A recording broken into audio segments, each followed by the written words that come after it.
Desde os primórdios da consciência humana, muito antes de dogmas, igrejas ou sistemas teológicos, uma imagem atravessou eras e civilizações. Um jardim perfeito, um casal primordial e, entre as árvores, uma serpente silenciosa. Essa imagem não nasceu como doutrina, nasceu como mito. E antes de ser julgada como erro ou pecado, foi compreendida como mistério. O relato do Éden não começa com a queda.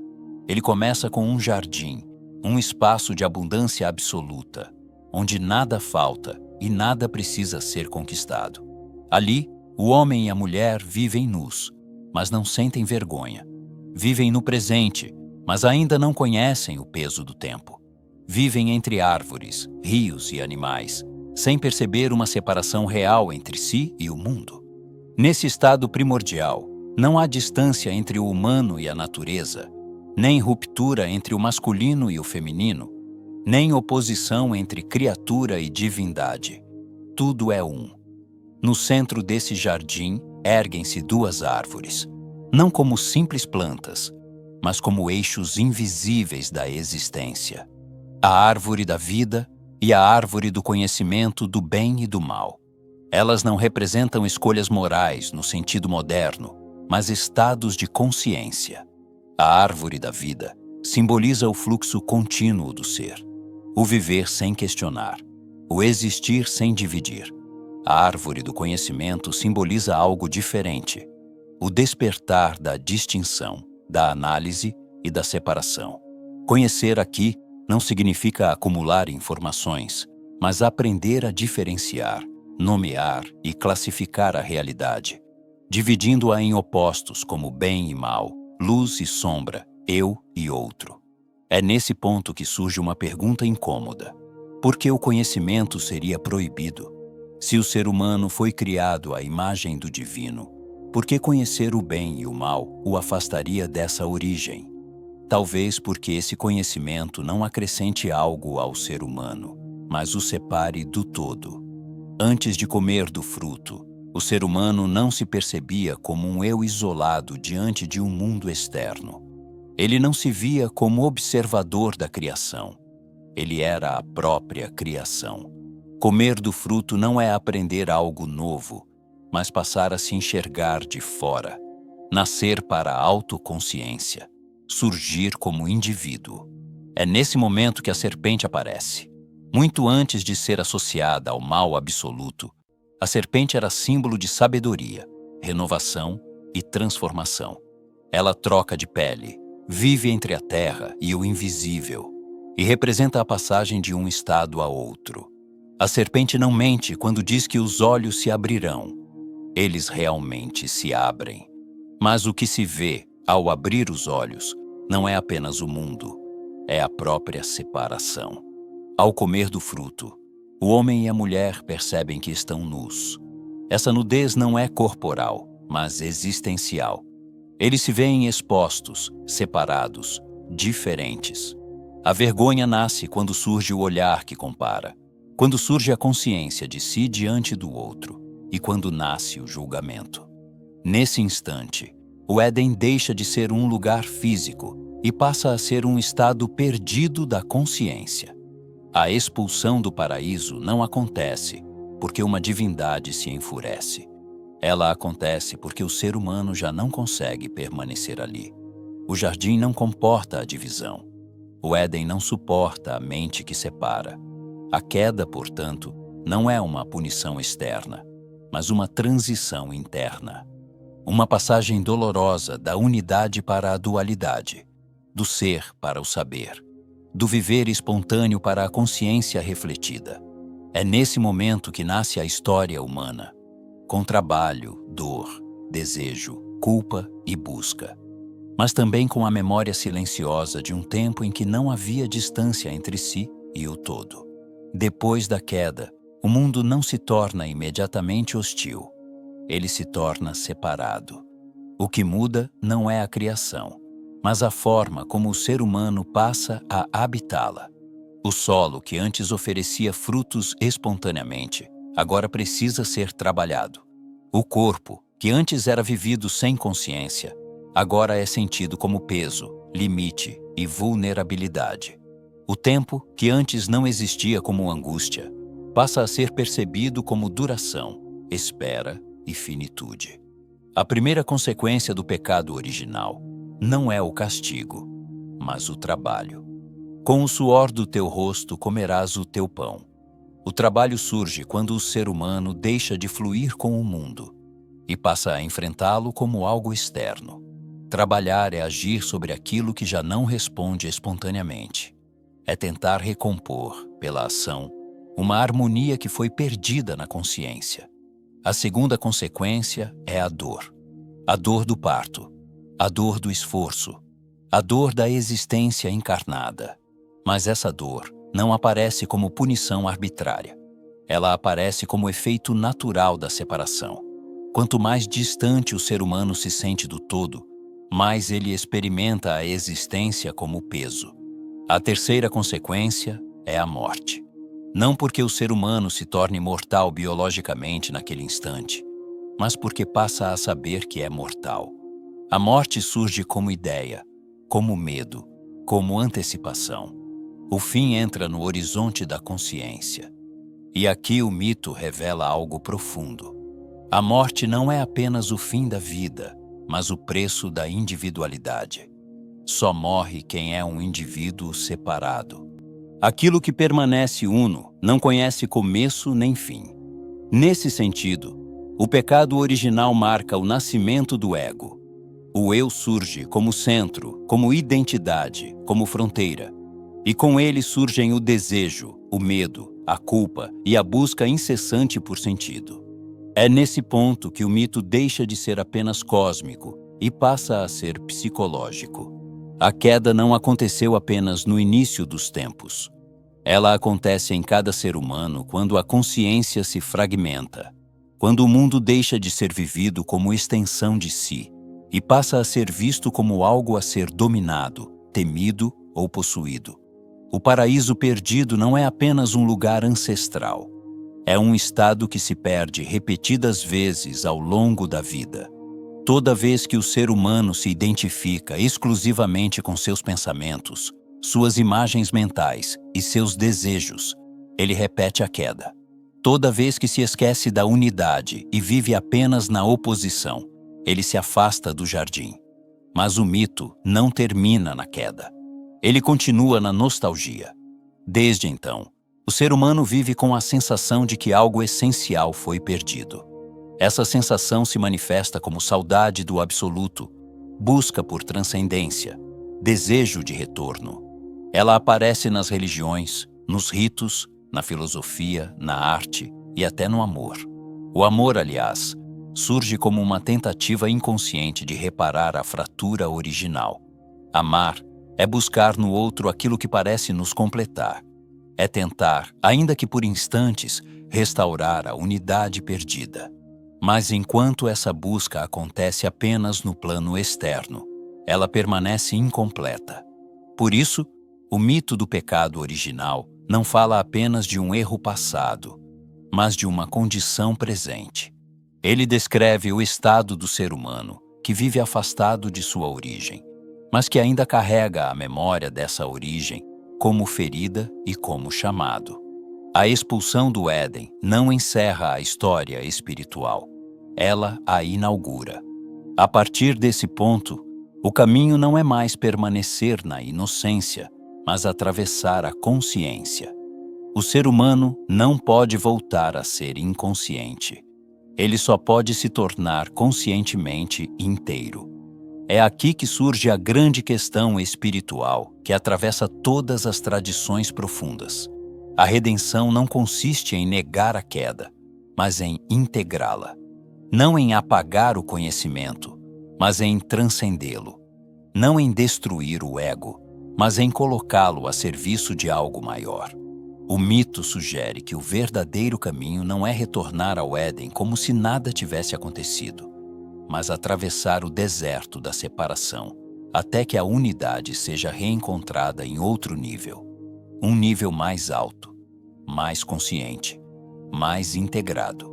E é justamente nesse ponto que entram símbolos esquecidos, muitas vezes marginalizados pela leitura moralizante do mito.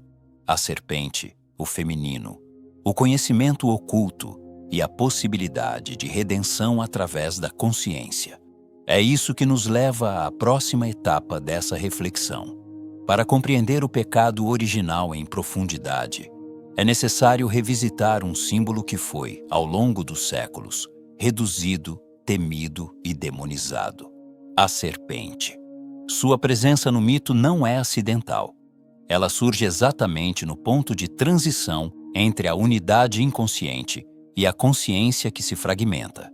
A serpente representa o princípio do despertar. Em inúmeras tradições antigas, ela está associada à sabedoria, à renovação e aos ciclos da vida. Ela troca de pele, atravessa limiares e se move entre mundos. No Éden, sua função não é destruir o ser humano, mas colocá-lo diante de uma possibilidade que já existia: a de conhecer a si mesmo como ser separado. A serpente não força a queda. Ela apenas revela o fruto. O gesto de comer nasce do desejo humano de compreender, de experimentar, de ultrapassar o estado de simples permanência. O pecado original, nesse sentido, não é movido pela maldade, mas pela curiosidade existencial. O ser humano deseja saber o que é ser humano. É importante notar que esse impulso não aparece isolado. Ele se manifesta através do feminino. Eva não representa a corrupção, mas o movimento. Ela encarna a força que rompe a estagnação e conduz à experiência. O feminino, aqui, não é submissão nem erro, mas dinamismo e abertura ao desconhecido. A demonização posterior da serpente e da mulher revela um deslocamento do sentido original do mito. O que passa a ser condenado não é o erro moral, mas o próprio despertar da consciência. Conhecer, desejar e questionar tornam-se ameaças à ordem estabelecida. No plano psicológico, esse símbolo aponta para a relação entre o ego nascente e as camadas profundas da psique. A serpente representa aquilo que vem de baixo, do inconsciente, trazendo conteúdos que desafiam a identidade consciente. Ignorar essa dimensão gera repressão. Integrá-la gera transformação. A queda, portanto, não acontece apenas no plano mítico. Ela se repete toda vez que o ser humano entra em conflito com seus próprios impulsos, desejos e perguntas profundas. A serpente continua presente sempre que a consciência é chamada a ir além do que já conhece. Mas esse despertar traz um problema inevitável. Ao se separar, o ser humano passa a viver em tensão. Ele ganha consciência, mas perde o repouso. Ganha identidade, mas perde a unidade. E é justamente essa tensão que dá origem às grandes questões espirituais da humanidade. A partir desse ponto, o mito deixa de falar apenas do início da história humana e passa a falar do seu drama central: como viver com consciência sem se perder na separação. Essa pergunta nos conduz ao próximo aspecto do pecado original: o papel do feminino, não apenas como catalisador da queda, mas como chave da integração. Após a queda, algo mais profundo do que a simples separação do divino acontece. O ser humano não se fragmenta apenas em relação ao mundo, mas também dentro de si mesmo. A unidade interior se rompe e com ela surge uma divisão silenciosa que atravessará toda a história da consciência. A ruptura entre o princípio masculino e o princípio feminino. No mito do Éden, essa ruptura aparece de forma simbólica. A mulher passa a ser vista como origem do erro, e o feminino como algo que deve ser controlado, silenciado ou subordinado. Essa leitura não está no núcleo do mito, mas nasce de interpretações posteriores que projetam medo sobre aquilo que não se compreende. O feminino, no sentido simbólico, representa a dimensão da experiência, da sensibilidade, da intuição e da relação com o todo. Ele é o princípio que conecta, que sente, que percebe antes de conceituar. Quando a consciência se fragmenta, essa dimensão passa a ser vista como ameaça ao controle racional do ego nascente. É nesse ponto que a humanidade começa a privilegiar excessivamente o princípio masculino entendido como ordem, separação, hierarquia e domínio. O mundo passa a ser algo a ser conquistado, classificado e explorado. O conhecimento deixa de ser vivencial e se torna instrumental. Essa unilateralidade gera um desequilíbrio profundo. Ao negar o feminino interior, o ser humano se afasta de sua própria totalidade. Ele perde o contato com o simbólico, com o mito, com a linguagem da alma. O resultado é uma consciência que sabe muito sobre o mundo externo, mas pouco sobre si mesma. No plano psicológico, essa ruptura se manifesta como repressão das emoções, da imaginação e da intuição. O indivíduo passa a se identificar apenas com a razão, com o papel social e com a persona que construiu para sobreviver. O que não se encaixa nesse modelo é empurrado para as sombras, mas aquilo que é reprimido não desaparece. Ele retorna sob a forma de angústia, compulsão, conflito e vazio existencial. A perda do feminino interior cria uma sensação constante de incompletude, como se algo essencial estivesse sempre faltando. Por isso, ao longo da história, o feminino retorna de forma simbólica nos mitos, nas figuras da deusa, da musa, da virgem, da feiticeira e da mãe. Essas imagens não são apenas culturais. Elas expressam a tentativa da psique humana de restaurar o equilíbrio perdido. O pecado original, visto sob essa perspectiva, não é apenas a entrada do ser humano no sofrimento, mas o início de um longo processo de desintegração interior. O ser humano passa a viver dividido entre razão e sensibilidade, espírito e corpo, controle e entrega. Essa divisão também se reflete nas relações humanas. O outro deixa de ser espelho e passa a ser ameaça, posse ou projeção. O amor se torna busca desesperada por completude, em vez de expressão de integração interior. A fragmentação do ser, portanto, não é apenas um problema moral ou religioso. É um problema existencial. Ela está na raiz da sensação moderna de vazio, de deslocamento e de perda de sentido. Mas o mito não termina na fragmentação. Ele aponta de forma velada para a possibilidade de reconciliação.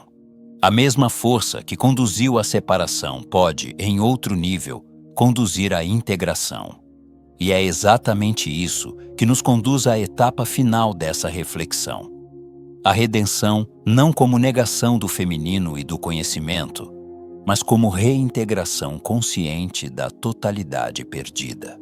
Se o pecado original marcou a fragmentação da consciência, a redenção não pode significar um simples retorno ao ponto de partida. Não se trata de apagar o conhecimento adquirido, nem de voltar a um estado de inocência perdida. O caminho espiritual, segundo o próprio mito, não é regressivo. Ele é integrativo. A redenção começa quando o ser humano compreende que a queda não foi apenas uma perda, mas também uma passagem. A consciência que se separou do todo ganhou algo irreversível: a capacidade de refletir, de escolher e de se transformar. O problema não está no surgimento do ego, mas em sua absolutização. O ego nasce como ferramenta de orientação no mundo da dualidade. Ele permite agir, nomear e diferenciar. Mas quando passa a ocupar o lugar do todo, ele se torna fonte de sofrimento. A redenção, portanto, não exige a destruição do ego, mas sua relativização. Ele precisa deixar de ser o centro para tornar-se um instrumento. É nesse ponto que a integração do feminino interior se torna essencial. Aquilo que foi reprimido, a sensibilidade, a intuição, a imaginação simbólica e a escuta interior, precisa ser reintegrado à consciência. Sem essa dimensão, o conhecimento permanece seco, fragmentado e incapaz de gerar sentido. Redimir-se nesse contexto é reconciliar os opostos. É permitir que razão e intuição dialoguem, que corpo e espírito deixem de ser inimigos, que conhecimento e vida voltem a se encontrar. O paraíso não é restaurado fora do mundo, mas no modo como o mundo é habitado. O retorno ao Éden não acontece no tempo mítico do passado. Ele acontece no presente, sempre que o ser humano consegue viver a consciência, sem se identificar completamente com ela. Sempre que observa seus pensamentos sem se perder neles. Sempre que reconhece a separação sem transformar essa separação em guerra. Nesse sentido, o mito do pecado original deixa de ser uma narrativa de condenação e se torna um mapa da jornada humana. Ele descreve o nascimento da consciência, sua fragmentação, seu sofrimento e sua possibilidade de reintegração. A queda não é o fim da história espiritual, mas o seu ponto de partida. Talvez por isso esse mito tenha atravessado milênios. Ele não fala apenas de um casal primordial, mas de cada ser humano que desperta para si mesmo e se vê dividido entre o que é e o que poderia ser. Ele fala da dor de existir como indivíduo e do anseio silencioso por unidade. A redenção, então, não é um evento mágico, nem um ato externo de salvação. Ela é um processo interior, contínuo e consciente. Um trabalho de escuta, integração e amadurecimento da própria consciência. Um caminho que não nega o mundo, mas o atravessa com lucidez.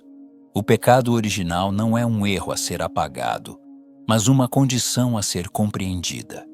E a redenção não é uma fuga da existência, mas uma forma mais plena de habitá-la. Talvez a verdadeira pergunta que o mito nos deixa não seja como voltar ao paraíso, mas como transformar a consciência, que caiu em uma consciência capaz de compreender, integrar e reconciliar. E essa pergunta, longe de pertencer apenas ao passado, continua viva, porque ela ainda acontece dentro de nós,